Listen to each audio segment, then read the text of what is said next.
So you can see both the vehicles, the Himalayan and the GS, and they look beautiful in their own way.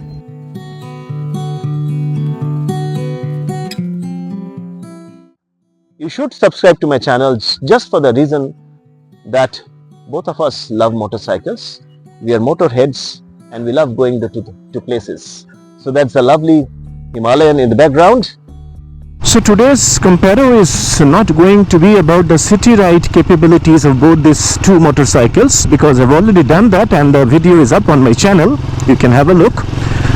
I'm going to take a long ride on the highway and compare their high-speed manners and their highway riding capabilities. But while it is some time that we hit the highway, we are actually crossing some broken patches on the city roads of Bangalore as usual.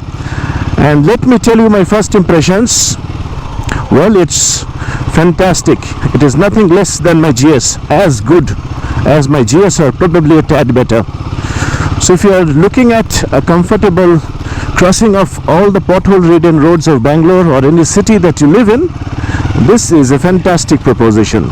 Again, great job done, Himalayan. Not that the earlier Himalayan was any less, but this also lives up to the reputation of the legendary Himalayan. Actually, last week I had done a comparo with the Triumph Scrambler 400X. You can look at that video. Thanks for showing your love, and do show your love for this video too, so that it keeps on motivating me to create more content like this. I had done a compare with the Triumph Scrambler 400X on the highways with the GS, and there were certain issues I faced with the Scrambler. Particularly right now what I'm going to talk about is the ergonomics of the bike. I felt it was a tad sporty, so that it did not exactly qualify as a tourer. But when I'm sitting on the Himalayan right now, it is more tourer friendly, as tourer friendly as my GS, I would say. If you want to cover long distances, as far as the ergos are concerned, this is the place to be, very much like my GS. One simple aesthetic thing I will talk about, things about ergonomics. Look at the instrument cluster. If you see the position of the instrument cluster, it actually falls in your line of vision. And that's a very nice thing to have when you're traveling long distances and you're traveling at high speeds, because you don't want to be distracted by looking down on the instrument cluster. So this is the same with my GS and the same with the Himalayan, and this is something I love. It makes your ride very stress-free and very convenient. Next, let me talk about the seat. Well, I have got used to my GS. I've been riding it for the last 1.5 years for almost 25,000 kilometers, and I'm quite familiar with it. But I'll not take familiarity into consideration. I will just talk about how does this compare, how am I feeling riding the Himalayan after having ridden the GS. Well, let me tell you, in terms of ergonomics, the seat size, the seat is quite a sizable seat over here. It's a large seat, so even people of large proportions will be comfortable on the Himalayan. It's not bad, and the advantage with this bike is that it's seated low. Although it has almost the same or a little more ground clearance than the GS, actually this has got a higher ground clearance than the GS. Okay, the GS has got something like 180, this has got probably 210 or something. I will put up the figures on the screen, you can have a look. But that's not the thing. The thing is the seat is low, it is 825 mm, and you can actually go lower with a modified seat. But with the stock seat also, you can actually jump on the bike. I am 5'8", and it's not a problem for me. But with the GS, I cannot sit on my GS in the conventional way. I have to stand on the foot pegs and do exactly what you're supposed to do on an adventure tourer. I don't have to tiptoe as much as I do on my GS actually. I'm quite comfortable. So that way it is ergonomically quite friendly. And that's about the seat.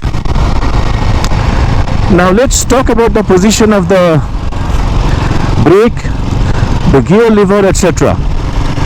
Let me tell you, this has a gear lever which is a dream for any motorcyclist. I have ridden almost 12-13 different motorcycles in categories below and the same category, but I am yet to come across a gear lever which is so butter smooth.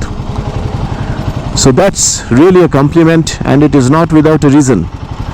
It's a fantastic gear lever. You almost do not feel. You feel it's almost like a feather touch.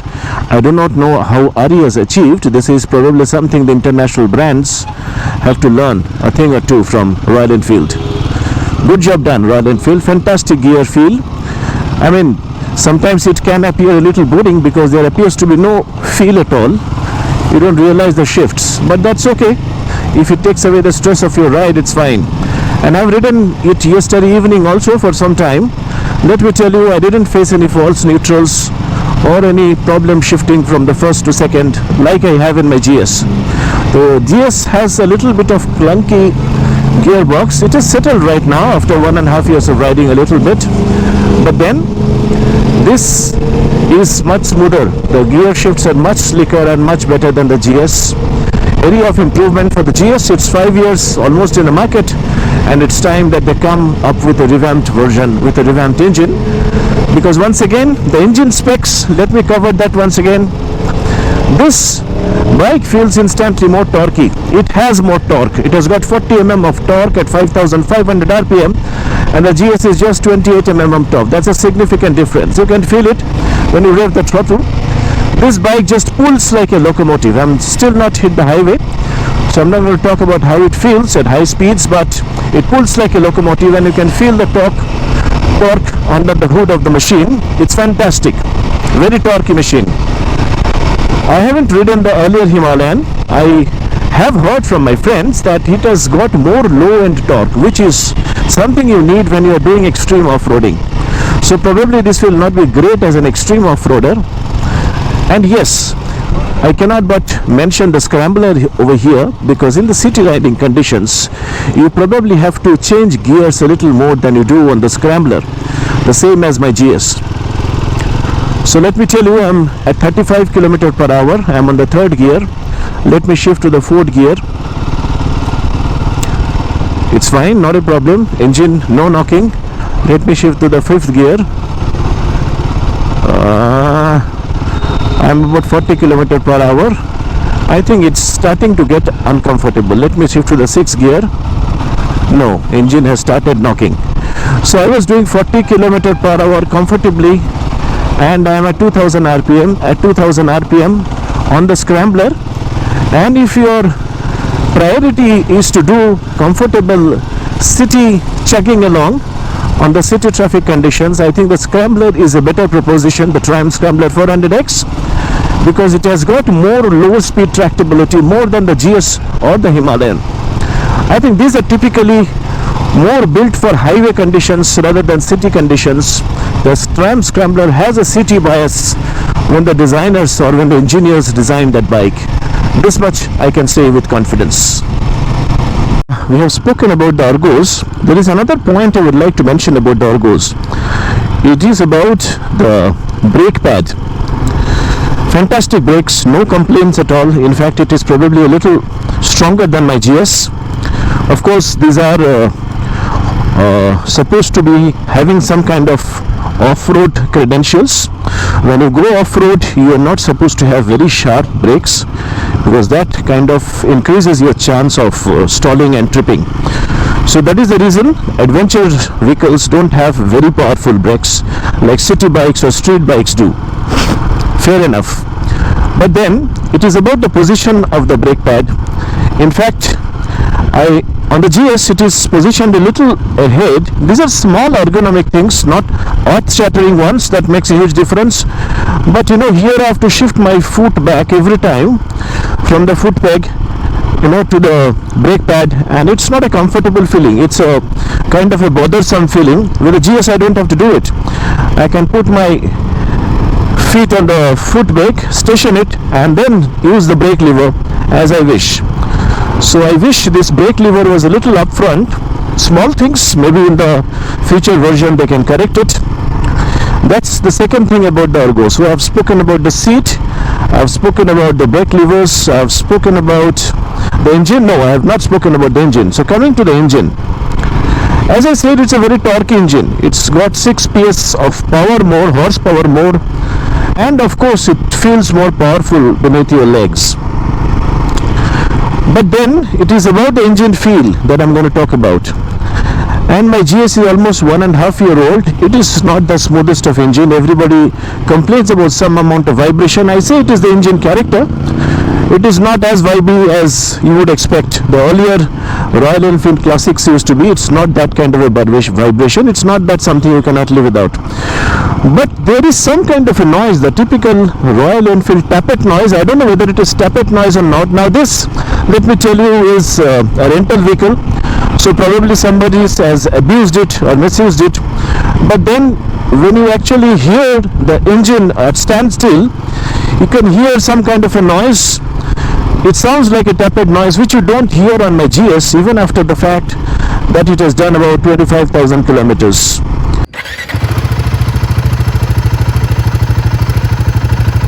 I don't know if you can hear the noise. I'll try and get the microphone near to the engine.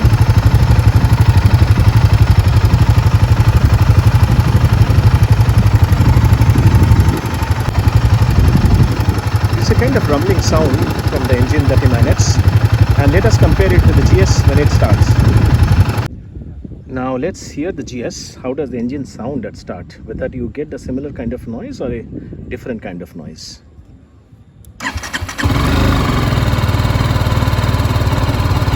Hope you can hear it. I take the microphone once again closer to the engine.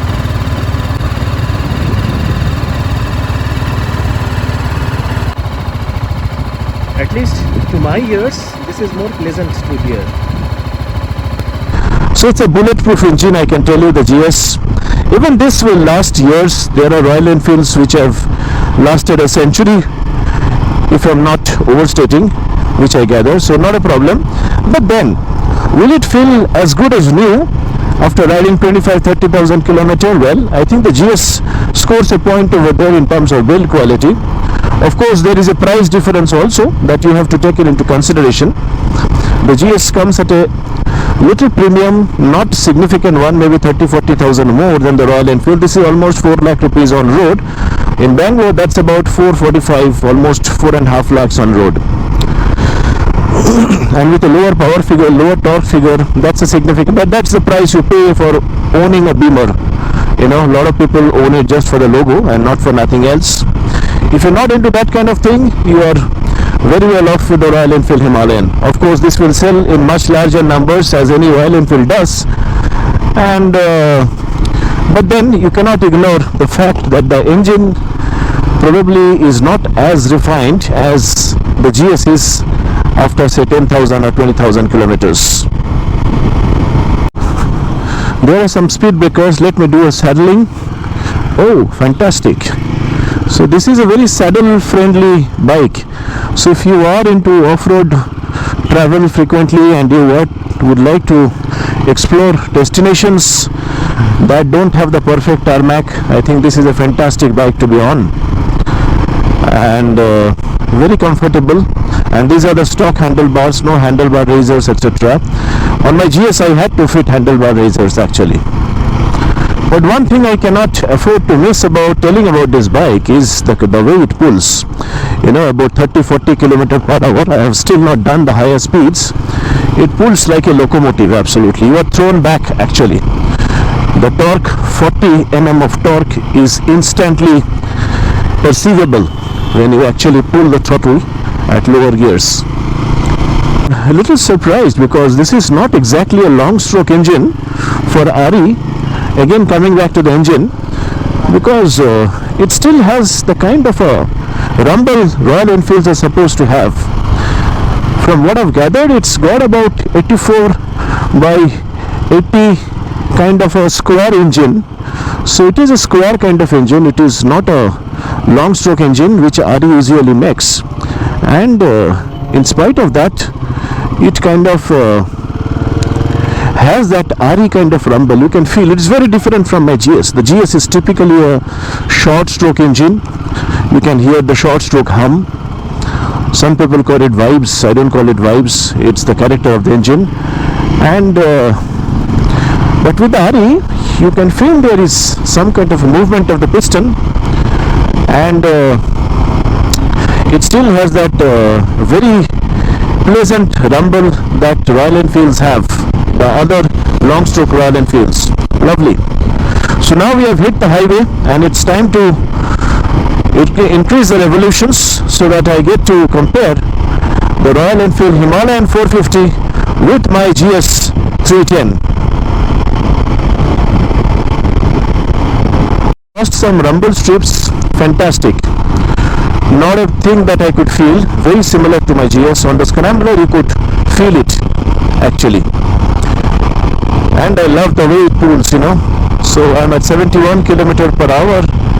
I am at 4000 RPM, shift up, 6th gear. 100 comes in a jiffy. 90 to 100 is something that you will blink and miss kind of acceleration. This definitely has better acceleration than my GS. Well, I'm not here to compare whether it does 0 to 100 1 second earlier or 1 second later. That is not the purpose of highway riding on adventure motorcycles. The purpose of crossing or munching miles on adventure motorcycles is that you should be able to comfortably cruise about 110-120 km per hour on the highway, and that is the purpose of today's journey that I have undertaken to compare the Himalayan with my GS310. We have some traffic and a few more rumble strips. Let me check.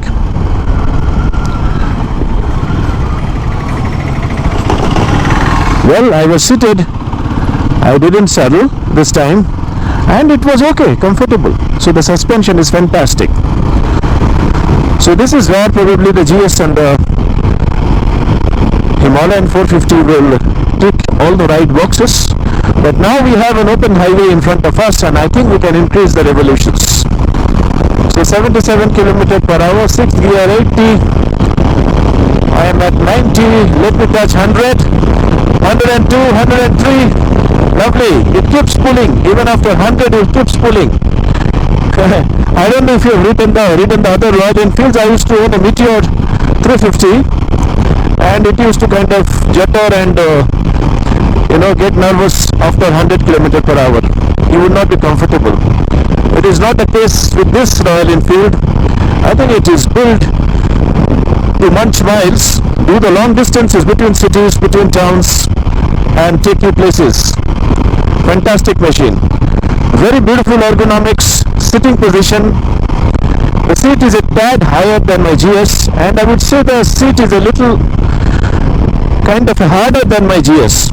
Of course, I fitted the gel seats on my GS right now, but notwithstanding, even the stock seat of my GS earlier had a very nice contour about it, and which is missing in this seat. So it's kind of a flat, large seat which will be comfortable, but it will not really hug you.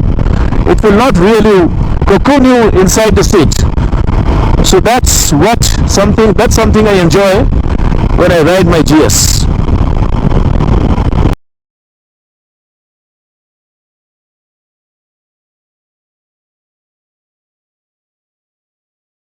So here we commence again on our journey. Beautiful road. This is a road that's being built to connect you to Chennai in less than 2 hours. Look forward to taking a ride on this road, or a drive if they don't allow to ride. Unfortunate. But a beautiful rising sun. Right now it's a rising sun. After a while it's going to be the blazing sun, so it's not going to be so pleasant anymore. So I had a friend who recently returned from Delhi and say that Delhi was cooler than Bangalore. What a surprise. So Bangalore has been very parched of late.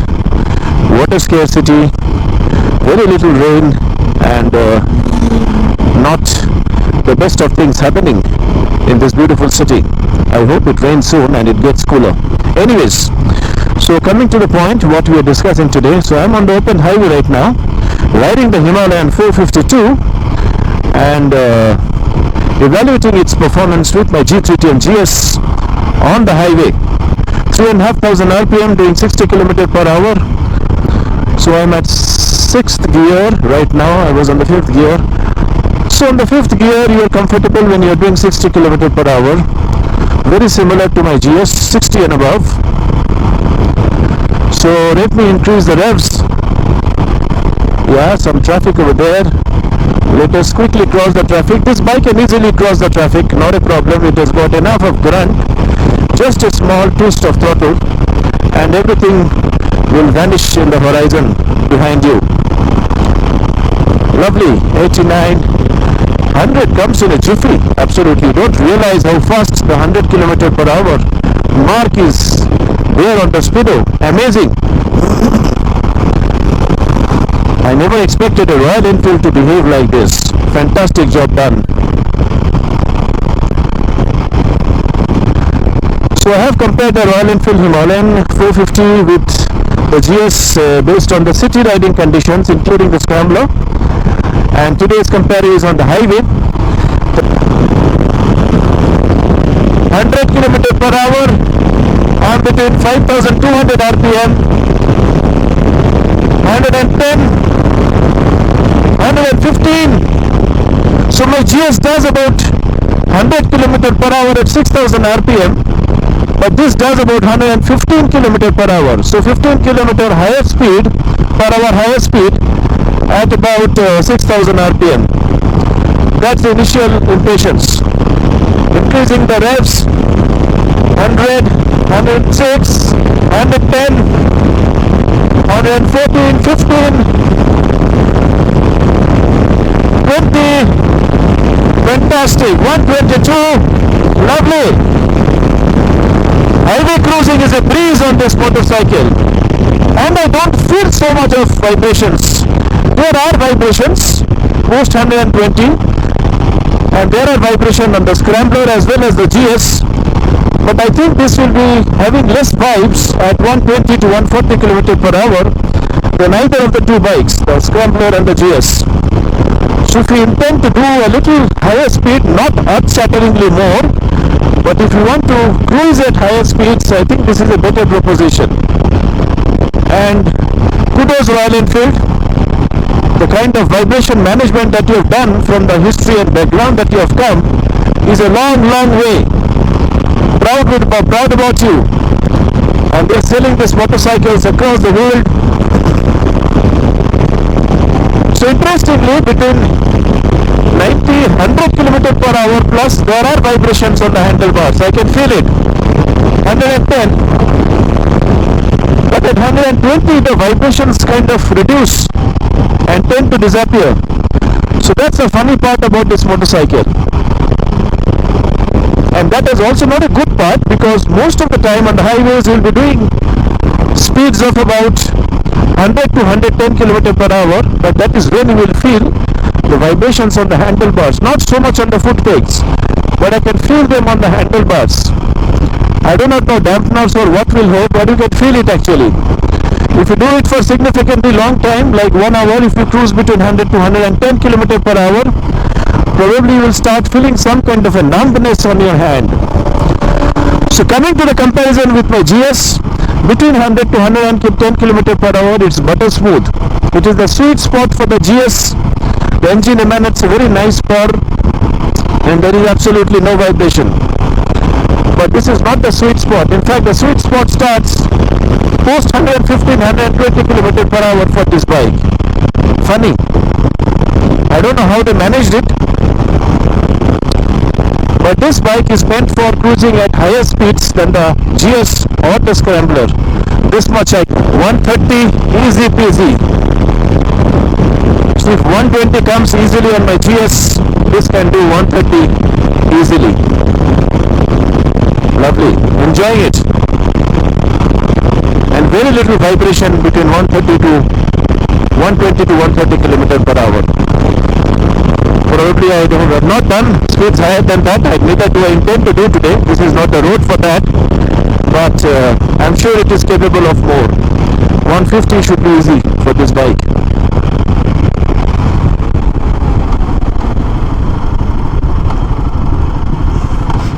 Again there is a rumble strip, and rumble on, rumble on, rumble on. Yes, lovely. You don't even feel it. Very similar to the GS.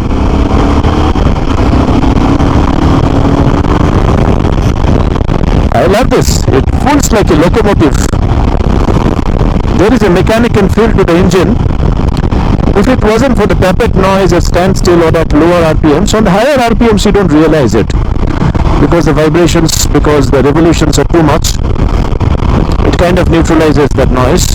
But at lower RPMs you do, on the city riding speeds you do hear the tappet noise.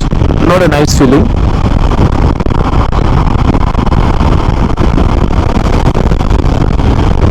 But I don't know how they managed to give this kind of a feel to their engines. It's so very different. They have a character of their own. This is something I don't like about the GS. The engine doesn't have so much of a character of its own. I have not ridden the bigger GS. I mean the 850 and the 1250, but the 310 definitely doesn't have so much of character as the Royal Enfields do. And somehow RE has managed to carry over the character of its long stroke engines on the square engine. Lovely.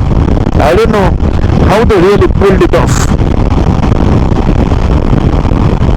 I'm going to go to the same place, my favorite place actually, where I'd been last week with my GS and the Scrambler 400X, and we are going to take a good look at the bike and discuss my initial impressions about riding the Himalayan 452 on the expressway or on the highway, because we all know that we buy these adventure motorcycles for the dual purpose that they serve, the triple purpose actually they serve. They can do city duties comfortably, especially the smaller displacement ones, and they can also take you on the open highway to cover long distances and munch miles. Apart from that, they can also go off the beaten track, which I'm going to go right now, and I'm going to show you how comfortable these bikes are. Especially this bike is the Himalayan 452, when there are really no tarmac, when there is really no road and you have this kind of a broken patch. See, I have gone off the road right now and I'm perfectly comfortable. Lovely. And especially with this sleek gearbox, it's a pleasure to ride this bike on broken roads. Amazing.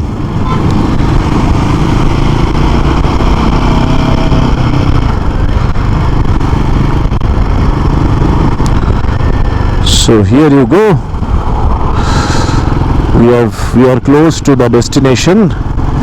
There is a lovely water body, the sun, and the small off-road patch that we are going to cover. So as we get off the road towards the left, we encounter this place and we have a lovely water body, the rising sun on the horizon. What a beautiful place. This is the good thing about Bangalore. You just travel half an hour, 40 minutes from the city and you arrive and come across such a beautiful destination. You have the lovely seagulls, the birds, and I love this place. What a nice place to take a good look at the Royal Enfield Himalayan 450 and admire its road presence. We have already admired its road manners so far. Let's take a good look at it. Here we go. So that is the Kolar Hills in the background, my friend, and what you see in my background right now is the Royal Enfield Himalayan 452, which actually brought me to this lovely place.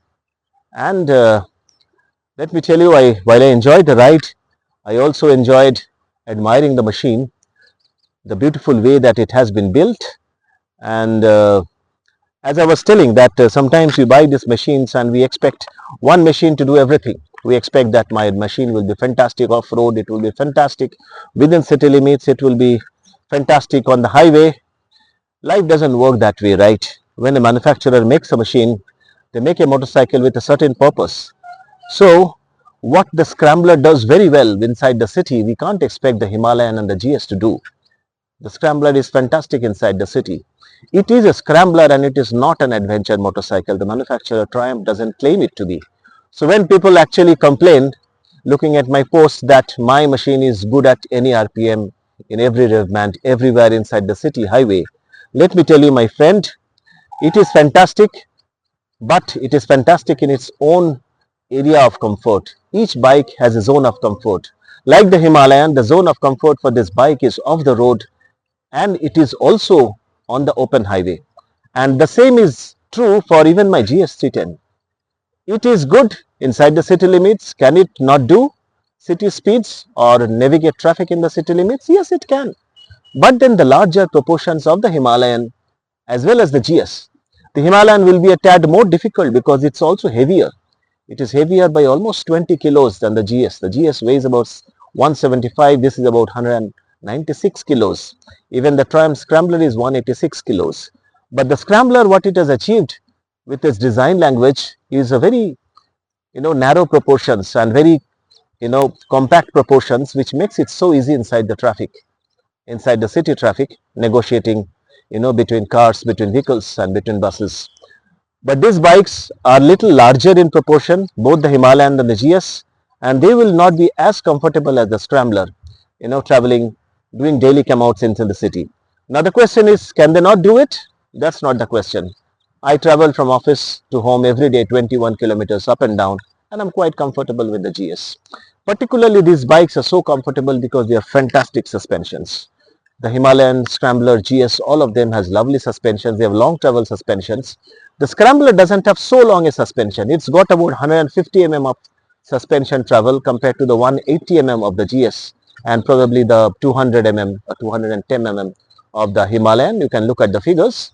But that's what makes these bikes more comfortable in off-road conditions or in more broken road or rumble strip or speed breaker kind of conditions than the Scrambler.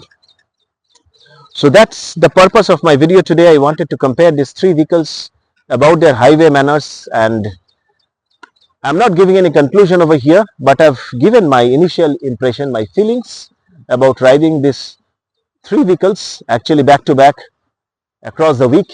And it's up to you to decide what is your priority, because each one of us has a different priority. Someone would love to buy a vehicle because they would love to do more of city duty than highway riding, and some of us like to travel the distance and would love to munch miles more than the others. I am of the first category, but I bought the GS because when I bought it, these options were not available. So my purpose was to ride this motorcycle and see whether it makes sense to switch over from my GS to these motorcycles or not. And let me tell you, it doesn't make sense right now to switch over, because it's not that the differences are earth-shattering. There are differences, of course, but those are minute differences. It would make a difference if you were to make a choice right now as to which vehicle you should buy, but then you have to evaluate what is the purpose for which you are buying your vehicle and then arrive at the conclusion. Okay, goodbye for now. But if you would like to see more videos like this and learn from my experiences of riding different motorcycles in different conditions, urban, highway, off-road conditions, because I do those kind of reviews and comparing some of the recent launches and also some of the earlier vehicles. Do subscribe to my channel, because with R&D Wonder there is never a dull weekend, and I also travel to different beautiful destinations in and around Bangalore, whereby you can actually come to know which are the lovely places you can go to, you can visit within a day's travel or within a day or two's travel in and around Bangalore. Apart from that, I would also like to tell you that you should subscribe to my channel just for the reason that both of us love motorcycles. We are motorheads and we love going to places. So that's a lovely Himalayan in the background. So friends, we are done for the day and I'm headed off for my favorite cup of coffee in the nearby coffee shop on Kolar, and here we traverse some of the broken patches before we actually hit the highway. Lovely. It's not a problem when you are riding something like the Himalayan 452. This is the home ground of ADVs like this, and it's always a pleasure standing on the foot pegs as I'm doing right now, and it's quite easy on the Himalayan even with the stock handlebars, let me tell you, and you can easily munch the miles or cover the distance on rumble strips like this or on gravel roads like this, and when the road is much less than perfect. And as we hit the highway, we end another day of comparing some of the most beautiful machines that the manufacturers have, our times have gifted us.